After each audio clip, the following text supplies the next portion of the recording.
Why the Soviet Union collapsed winter. The biting cold is not just a characteristic of Russia, but also a witness to humanity's most epic historical achievements.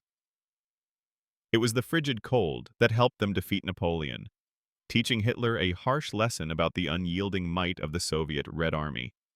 Yet, it was precisely on a freezing winter night in December 1991 that a shocking truth echoed across the globe. The Soviet Union had collapsed. This was the most tremendous geopolitical upheaval of the 20th century, an unbelievable event that truly occurred. As dawn broke in the Far East, on the other side of the globe, over the Kremlin, dusk had officially fallen. It was a murky, disoriented, and somewhat melancholic twilight for the Union of Soviet Socialist Republics.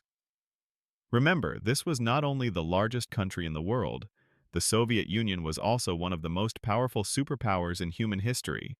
They were the nucleus that pioneered the path to socialism, a pillar of peace, a bastion of revolution, a steadfast support for all national liberation movements. No one would have ever dreamed of the day when the homeland of the Great October Revolution would fall. The demise of the Soviet Union left an irreplaceable void on the global geopolitical map. The pillar of peace, the balance of global power, had officially vanished overnight. True Marxists were stunned to realize they were no longer the nucleus of history's most brilliant system. The Communist Party of the Soviet Union, the elder brother of the regime, the invincible fortress of proletarian heroism, founded by Lenin, having defeated fascism in World War II, building the critical material and technical foundations of socialism, and ushering in a new phase of human history. These were truly earth-shattering deeds, miraculous achievements admired and respected by all progressive humanity.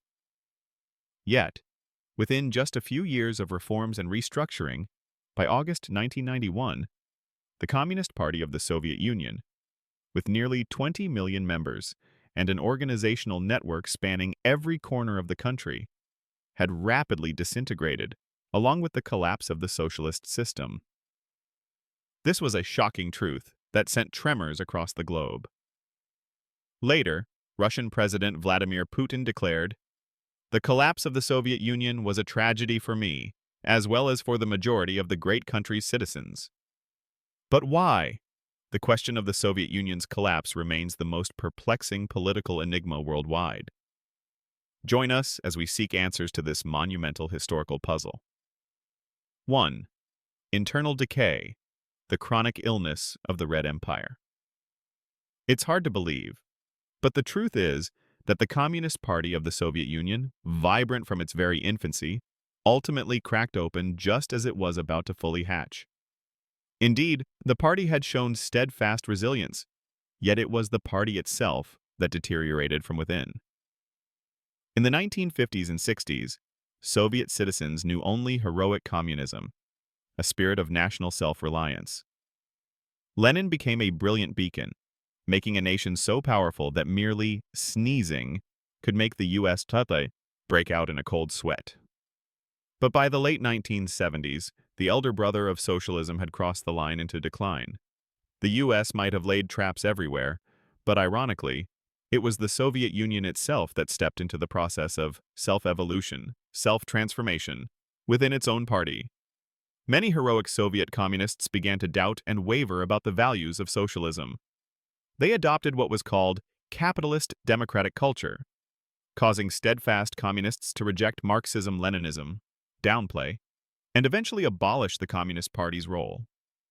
Instead of rectifying fundamental errors, they chose a new sun from the West. This deviation began quite early, with Khrushchev's reforms, later dubbed Restructuring 1.0, setting the stage for Restructuring 2.0 under Gorbachev. People distorted the Soviet Union's role in World War II, vilified Stalin, and propagated slogans like "State of the whole people, Party of the whole people." These grave errors led to Khrushchev's resignation in October 1964. But the cracks in the fortress of socialism had already appeared. Young cadres, groomed for leadership roles like Mikhail Gorbachev, were heavily influenced by such ideas. This was the first factor that made the Soviet Union feel the tremors of the era, making the foundation of the October homeland more fragile than ever. When the foundation was unstable, ideological deviation was an inevitable consequence. 2. Gorbachev's misguided policies, the fatal blow. In reality, when Gorbachev became General Secretary in 1985, he implemented exactly what the Americans desired. With the launch of reforms in 1986, Gorbachev used the term perestroika to describe fundamental and comprehensive changes. But his approach to reform meant completely demolishing the old to build the new. This included glasnost, openness, like a knife cutting directly into the artery that was already bleeding its last drops. The climax came on February 7, 1990, when the plenum of the Central Committee of the Communist Party of the Soviet Union passed a resolution to abolish Article 6 of the Soviet Constitution, which stipulated the leading role of the Communist Party. This established a multi-party political system and the office of the President of the Soviet Union. Legally, it wasn't entirely capitalism, but fundamentally, the red spirit of the October Soviets was gone. The party's ability to defend itself was completely neutralized, paving the way for opposition organizations to undermine the party. This marked the beginning of the most terrible period in Russian history. Beyond ideology, the socio-economic situation outside the Kremlin also spiraled out of control due to Gorbachev's demands for comprehensive reform. Ambitious goals for food production and industrial potential proved unattainable. The massive bureaucracy hindered effective innovation. By early 1987, the decline in production became evident. By 1989, the state budget experienced its first deficit. The economy completely collapsed in 1991, with growth rates falling from 2.3% to 1%. Soviets were stunned, and the US also received a shock. Decades of their subversion had not been as effective as half of Gorbachev's term. The food shortages, the mass exodus from rural areas, and especially Gorbachev's disastrous anti-alcohol campaign, led to state budget losses of tens of billions of rubles, with an estimated damage to the Soviet economy of up to 100 billion USD, equivalent to over 500 billion USD in current prices. The process of self-transformation, self-evolution within the Communist Party of the Soviet Union severely destabilized the regime's foundation. Coupled with Gorbachev, a progressive pursuing a democratic path, the party lost its ability to defend itself. The economy was critically wounded by grave errors. And then, the Soviet Union's balance officially tipped, as the economy collapsed even before the regime. 3. Spreading cracks, from the military to Western propaganda. Another secondary cause was freedom of the press. In 1987, Gorbachev greenlit the re-evaluation of history, criticizing Stalin and denying the victory of the Great Patriotic War. Liberalization became his slogan on all fronts, including the media. Gorbachev had opened wide the door for Westernization and the subversion of the Soviet Union.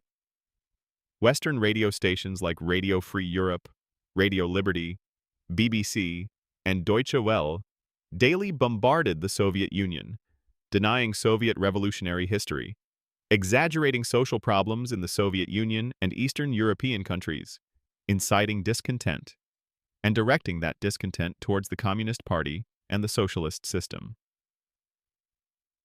Works critical of Lenin and Stalin appeared rampant. In December 1988, the Soviet Union stopped jamming Western radio stations, which had been considered reactionary, and even began importing Western press for public sale. This further fueled the Western offensive against the Soviet Union. Before and after the 1990s, the ideological trend of abandoning socialism reached its peak in Soviet society. Many political forces decided to turn away from socialism and move directly towards capitalism, denying historical truths through articles and programs. People began discussing the imperfections of the socialist system, extolling the virtues of the West, and even distorting history when referring to Stalin's leadership or the harmful effects of the October Revolution on Russia. Russian writer Yuri Bondarev bitterly stated, "In 6 years, the press achieved a goal that even the best-equipped European army could not achieve when invading our country with fire and sword in the 1940s. That army had top technical equipment, but it lacked one thing: millions of publications carrying bacteria." The most crucial element, almost a protagonist in this tragedy, was the military. One might have thought it was an effective, reliable tool to protect the regime, but when the dark day arrived, the Soviet military didn't know whom to point their guns at. On August 19, 1991, to save the Soviet Union from the brink of collapse, some communists attempted a coup. The military and security agencies were mobilized. However, at the decisive moment, calculations did not go as planned.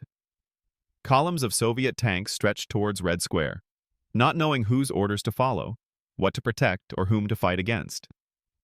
Boris Yeltsin even climbed onto a tank, calling on the military not to oppose the people. The reason stemmed from the period when Gorbachev was General Secretary of the Communist Party of the Soviet Union. The leaders of the party, state, and military made serious mistakes by abandoning the principle of political military building based on Marxism-Leninism, abolishing the party's leadership over the military.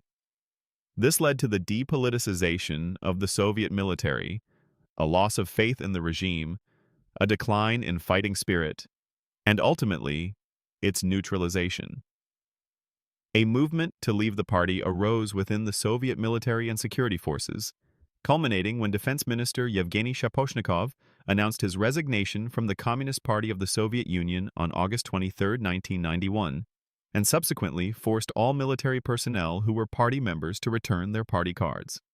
Furthermore, Gorbachev, believing the Cold War had ended and pursuing peaceful coexistence, naively reformed the military, cutting military spending and adjusting its noble mission of defending the regime. When Soviet tanks and armored vehicles appeared on the streets to carry out the August 1991 coup, the Soviet military had lost its revolutionary character. That was the clearest signal that the collapse of the Soviet Union was imminent. Finally, we cannot fail to mention the United States. As the late Major General Deng Tran-Duc once said, "If the United States didn't interfere in Soviet affairs, it wouldn't be the United States anymore." In reality, in the White House, on the largest table in the Oval Office, there was always a strategic plan called peaceful evolution, consisting of 3 stages to erase the Soviet Union from the world map. Stage 1 was to force the Soviet Union to reform. Stage 2 was for the US to infiltrate and distort Soviet history. And the final step was to make the Soviet Union fight against its own socialist ideals to switch to a capitalist system. Clearly, what transpired in the Soviet Union followed the US plan, and coupled with Gorbachev's strategic errors, it caused the Soviet Union to collapse even earlier than anticipated. Conclusion: the demise of a superpower. When a regime loses its purpose for existence, loses its sword to defend itself, and most importantly, loses the trust of its people, then retreating into the pages of remembrance is inevitable. On December 21, 1991, the leaders of 11 Soviet republics met and issued a declaration establishing the Commonwealth of Independent States, CIS, replacing the Soviet Union. 4 days later, in the bone-chilling winter wind that pierced the hearts of true Marxists, at exactly 7:32 p.m., the whole world watched the top of the Kremlin. The Soviet flag, with its hammer and sickle, etched deeply into the hearts of generations, sadly lowered, replaced by the 3-colored flag of the Russian Federation. Yes, the Communist Party of the Soviet Union, the Union of Soviet Socialist Republics, withdrew from the political stage silently. 74 glorious years ended without fanfare or ceremony. It was the consequence, the error in doctrine, the self-transformation, self-evolution, by those who lacked steadfastness to the regime. The dissolution of the Soviet Union left much regret in the hearts of billions of progressive, peace-loving people worldwide, but it also left a profound lesson for many countries to avoid repeating its mistakes, including Vietnam. So, What are your thoughts on the reasons for the collapse of this red fortress? Please share your opinions in the comments below. Don't forget to like and subscribe to our channel to not miss other fascinating historical stories.